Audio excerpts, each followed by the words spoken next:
খিচুড়িটা হয়ে গেছে, এবার দিয়ে দেবো ঘি।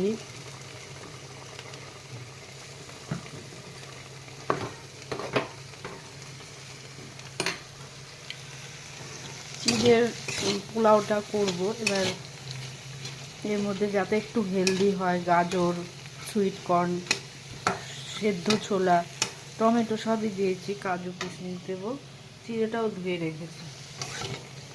একটু হালকা সাদা তেল দিয়ে এটা ফ্রাই করে নিচ্ছি, তারপরে লাস্টে ঘি দেবো, কারি পাতাও দিতে হবে। তো এই চলছে রান্নাবান্না। আর চা বসাবো, খিচুড়িটা নামিয়ে ভাজাটা বসিয়ে দেবো।